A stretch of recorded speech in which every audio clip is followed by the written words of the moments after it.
Hello and welcome to Craft with Sarah. It's time for another version of my layered flower pot design, and this time it's all decorated for Mardi Gras. There's a lovely mask at the bottom with different layers in to show the patterns through, and then the flower pot contains roses, daisies, and some beautiful bright yellow flowers too, and of course another little mask and a feather.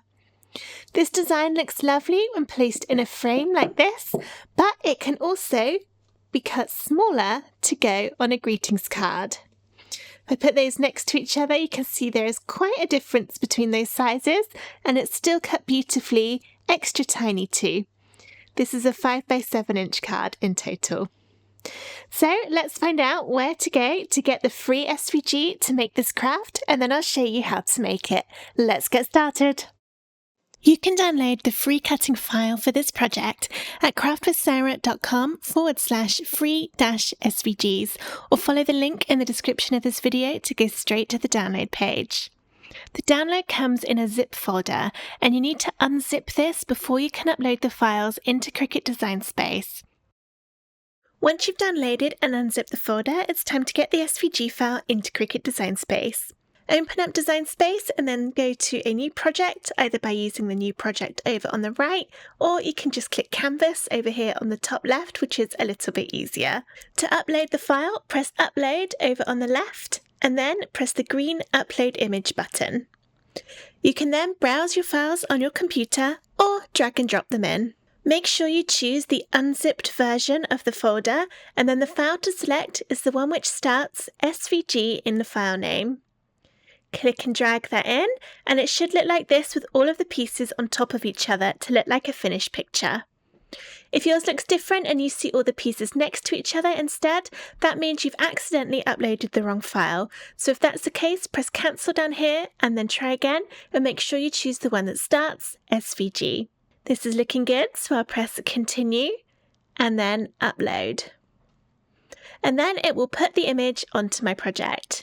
You can see all the layers that make up the design by clicking the little arrow next to it in the Layers panel. There are quite a few on this one. I really wanted to make it super vibrant with lots of bright colours and details. To resize the design, click on it to select it, and then make sure the padlock icon between the width and the height is closed. If yours is open, you can click it to close it.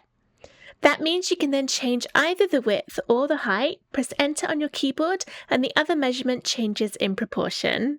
I'm going to cut mine at 7.5 inches tall, which is just under 6.7 inches wide. And that's it, you don't need to make any other changes, although of course if you want to change the colours, you can absolutely do that. But I'm just going to go straight ahead and press make. I'm not going to worry about saving it, and then that will separate out all the colours for me. If you want to, you can change the paper size by looking in the drop down here. Some of the colours will only need a little bit, so it's great for using up some of your scraps left over from other projects. You can also drag and drop things about to use up less space on your cardstock. For instance, I think if I rotated that round and moved that up, that's going to make a much better use of my card up here, and then I'll have all of this bit left to use on another project another day. If you're changing the paper size, you do need to do that individually for each colour. So go through, get everything looking how you want it to, then press continue to connect to your Cricut machine and follow the on-screen instructions to get everything cut out from your cardstock. Here are all the pieces of my Mardi Gras flower pot cut out.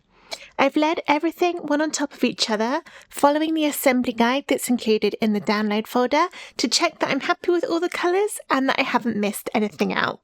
I am thinking that maybe I should have used slightly different purples for my light and dark, because those are fairly similar. It doesn't show up as much as I maybe could have done it. But overall, I'm happy with it and I'm going to keep it as is. Likewise with the flowers, I've also used quite similar shades of pink for those that maybe isn't as dramatic as it could be, but I think it still looks lovely. We'll be sticking this together with a combination of glue and foam squares. The glue I like to use is Bearly Art Glue, but I also like Collall. And the reason I like these two glues is they don't bend or warp the cardstock like some glues can do. The foam squares I'm using are from Dot and Dab, but again, any will do. These ones are quite small, which is nice because I'll be able to fit them in all the areas of the design, but if yours are larger, you can cut them smaller with a pair of scissors. As with all my layered designs, we're going to start at the bottom and then work upwards. So I'm going to move these pieces apart, but try and keep them in a vague order, seeing as I've already gone to the effort of putting them all in place.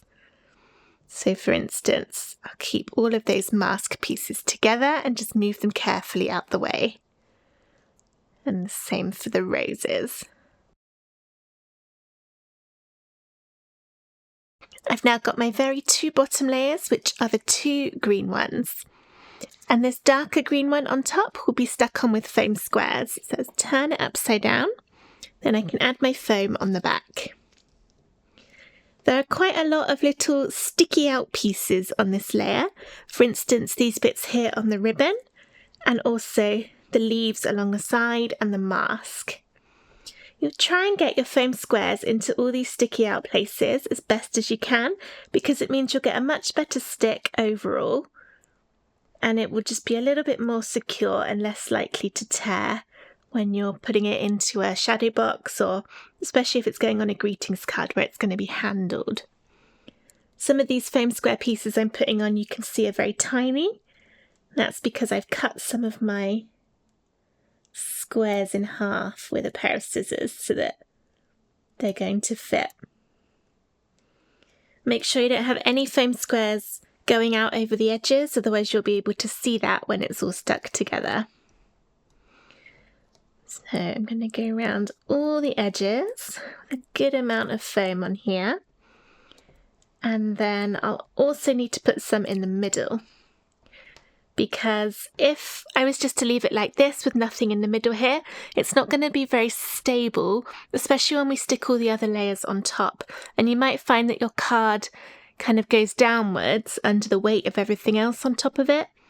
By adding a few foam squares in the middle, you're giving it a nice level surface to hold everything upright. It will end up looking much flatter, and you'll get a more effective 3D effect. An effective 3D effect. That was not very good wording there. I know what I meant. So yes, some in the middle. Alright, now I'm going around my flower. I always think it's better to add a few too many than a few not enough. So I'm putting one of these in each of these flower petals. And then I'll go for a couple in the middle as well, like that. And then I just want a couple more around the edge of that mask. And this is thin, so let's grab some more of the ones that I cut in half. And then just one in there. And then I think we're good. Now that I've got all my foam squares stuck, I can peel the tops off to reveal the stickiness underneath.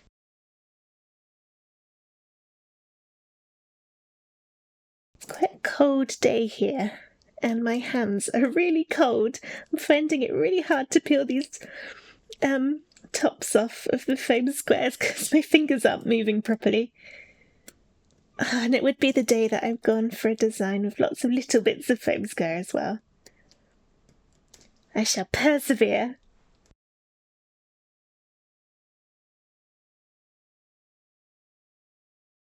Okay, all of those tops are taken off, so let's bring in the original piece again. I'm going to line this up, and you can use the feather and the flower and the bit along the bottom and the mask to sort of know roughly where it goes. It's a little bit fragile where this flower meets because it's only connected by this bit here, so just be a little bit careful. I'm going to roughly line it up and then carefully drop it down, but without putting any pressure on it yet, so just gently dropping it. That way, if I wasn't quite happy with how it's lined up, for example, this flower isn't lined up very well, then I can move it about because it hasn't actually stuck yet to get it into position a little better. I haven't actually done a very good job overall, so let's pick it up and try again. Maybe this time I'll start with the flower. This will be the trickiest part of the whole design. Once you've got this bit done, the rest of it will be easy. That was even worse. That's not lined up at all. Oh, it's always harder when it's cold.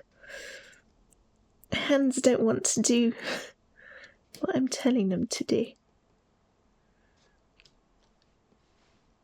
Right, there we go. Push down to get everything really well stuck when you're happy with how it's lined up. Next up, I'm going to do the mask. It doesn't really matter which order you do these top bits in. So we've got the feather, the big flower at the top, the little flower here, and the mask. These can be done in whatever order you want. So first up, let's glue on the bottom bit with the stick. And then I'm also going to glue on the mask on top. There we are. Then the feather on the other side, this comes in two bits. The bottom bit first is the solid one without any of those cutouts in it, and this one will glue on. So this goes on this big bit over here. The nice thing about glue is you can smush it around and get it into position if you've not quite lined it up right. And then next up, the other feather to go on top. You can line this up using the pointy bit at the bottom because it doesn't actually touch the rest of the purple on the other layer. You can't really see because my colours were so similar. There we go. It sort of sits in the middle like that. Next up, the big flower at the top. This one I use my foam squares for the big flower bit. Let's put the pin back in the glue so it doesn't dry out while I'm doing this.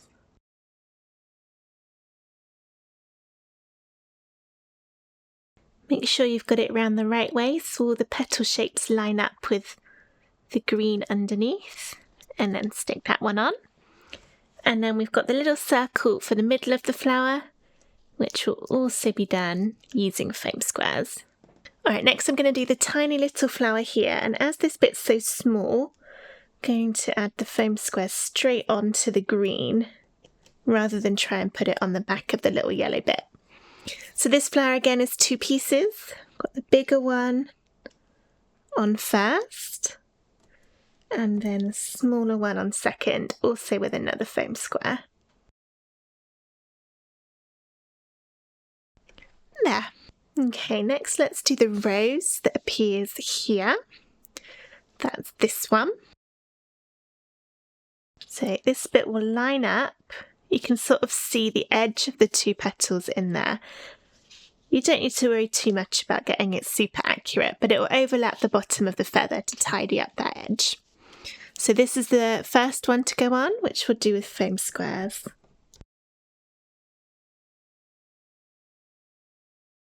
Line it up and push down. Then next up is the slightly lighter colour, which will be glued on. Okay, so I had a slight mishap with my camera and I actually ran out of space on the memory card, so I've lost the last couple of minutes of filming. In over 4 years of making videos, I've never had that happen before, so serves me right for not checking before I started recording. So what you missed is I finished off this flower. So I was gluing on this lighter piece, which you kind of saw me start.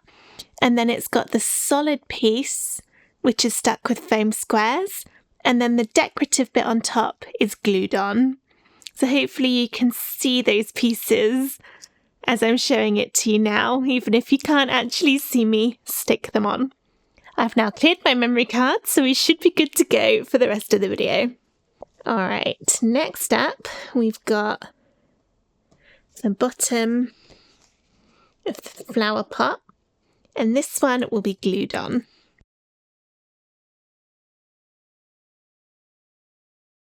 Then there's the other bit which will make up the top, the kind of lip of the flower pot, and this one was to come with foam squares.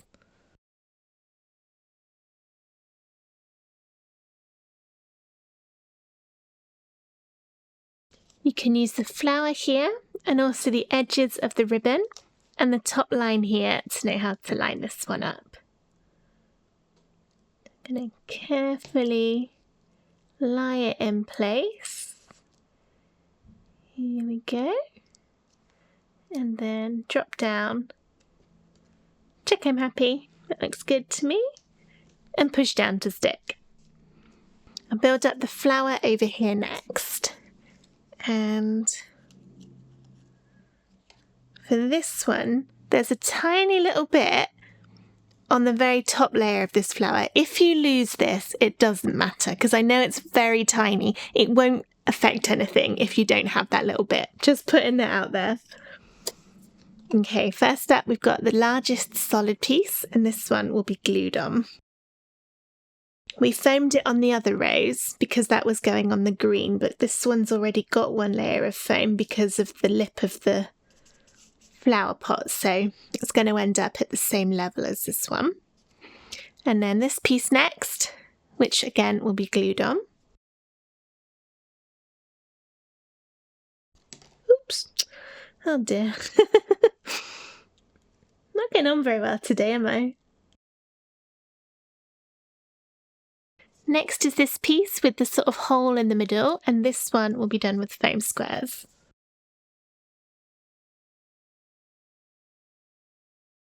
It goes on almost like a frame around the middle of that rose. And then next up, the outline bit to be glued on.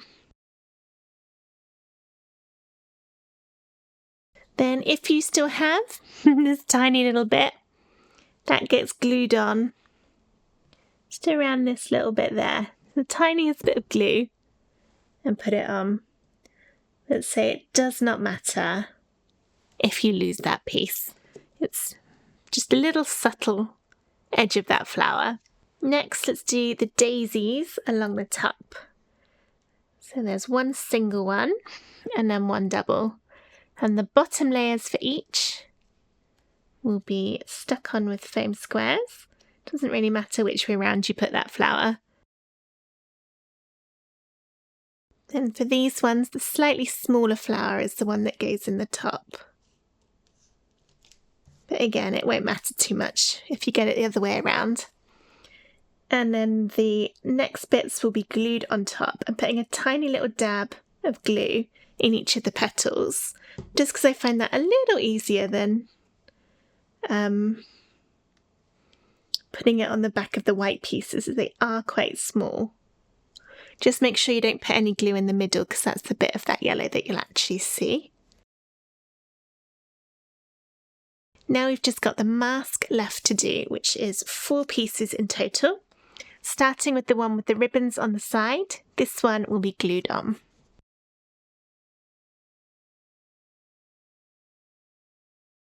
Then next up is the one without any cutouts in it, apart from for the eyes. This one is foam squared on. This is what gives the depth and dimension to the rest of the mask.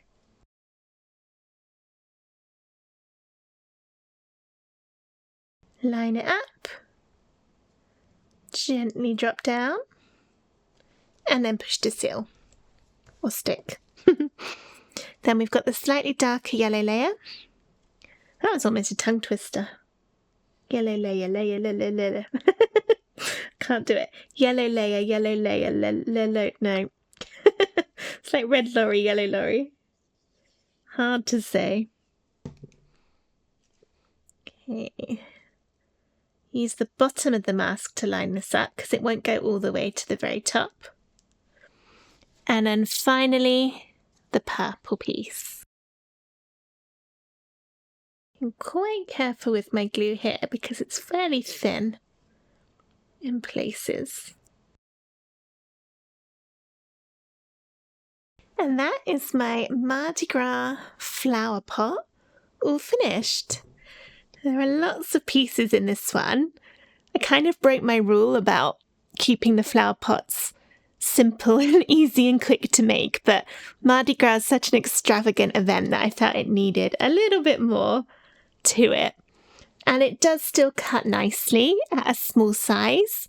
You can see this one is super teeny tiny compared to that one, and it's still cut absolutely fine, but I did replace a lot of the foam square layers and just glue them instead so it didn't get too thick, because I'm going to be putting this one on a greetings card and I still wanted to post without being really expensive. But here's a little side by side to show that it can be cut big or it can be cut small, and that's the Mardi Gras flower pot done. Here's my finished flower pot now that I've framed it. It's looking really, really nice with a pop of yellow behind it, and then I've used a really detailed background with lots of flowers on it and also a nice deep blue colour on the base, which I think really helps draw the eye into the flowers. And I have done something with the little version too. I've turned it into a greetings card. I found this Mardi Gras saying in Design Space in Cricut Access. I thought it was perfect just for filling in that little bit of gap at the bottom of my card. I'm really happy with how these turned out. They're so colourful and I love how easy they are to make. I hope that you've enjoyed this video on how to make a layered flower pot design for Mardi Gras. If you have, please give the video a thumbs up and subscribe to my YouTube channel for loads more Cricut crafts and free SVGs. Thank you so much for watching. Bye!